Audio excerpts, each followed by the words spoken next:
वसंत मोरे यांच्या वाढदिवसानिमित्त कार्यकर्त्यांनी आणलेल्या केकवर अनेक आक्षेपार्ह घटनांचा उल्लेख करण्यात आलाय। सत्ताधारी पक्षांच्या मंत्र्यांवर अलीकडे झालेल्या आरोपांचा दाखला देत आम्हाला लाज वाटते, आमच्या राज्याचा मंत्री विधिमंडळात रमी खेळतो, महायुतीचं आरोग्य खातं झोपा काढतंय, आम्हाला लाज वाटते, आमच्या राज्याचा मंत्री अघोरी जादूटोणा करतो आणि आम्हाला लाज वाटते, आमच्या राज्याचा मंत्री डान्स बार चालवतो, अशा आशयाचा मजकूर या केकवर लिहिला गेलाय। या मजकुरामुळे हा केक सर्वत्र चर्चेचा विषय बनलाय। कार्यकर्त्यांनी सरकारच्या कारभारावर आणि मंत्र्यांच्या कथित गैरकृत्यांवर आगळ्यावेगळ्या पद्धतीनं निषेध व्यक्त केलाय। हा संपूर्ण प्रकरणावर प्रतिक्रिया देताना हा मजकूर म्हणजे महाराष्ट्राच्या मनातील भावना आहेत असे सूचक विधान वसंत मोरे यांनी केलंय। या केकच्या माध्यमातून वसंत मोरेंनी पुन्हा एकदा राजकीय वर्तुळात खळबळ उडवून दिली आहे।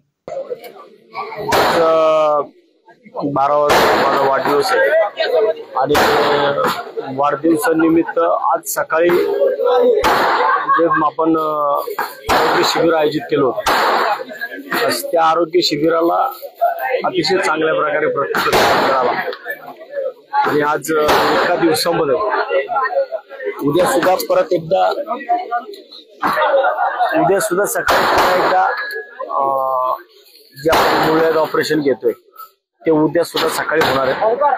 आज दिवसभरामध्ये मी 10 ते पावणे 11 वाजेपर्यंत शेवटचे पेशंट चालू होते आणि आज साधारण 330 पेशंट आज प्रत्यक्ष यांचं आज मूळव्याधाचं ऑपरेशन शिवसेना उद्धव बाळासाहेब ठाकरे वतीने पार पाडण्यात आलं आणि आमचा जो 2 कोटीचा टप्पा आहे त्याच्यामध्ये आज आम्ही 4 कोटीचा टप्पा टाकला, म्हणजे पुणेकरांचे 4 कोटी वाचवायचे। त्याच्यामध्ये आज आम्ही 330 म्हणजे साधारण 1,30 लाख रुपये, साधारण 1,30 लाख रुपये आणि आज पुणेकरांचे 1.5 कोटीच्या आसपास आज आम्ही पुणेकरांचे पैसे वाचवले आणि विशेषतः पैसे वाचवण्यापेक्षा त्यांना आम्ही सुदृढ आरोग्य देण्याचा प्रयत्न करतोय। आतापर्यंत मी मागं 900 ऑपरेशन झाले आणि आज 330। NTV news Marathi, Pune.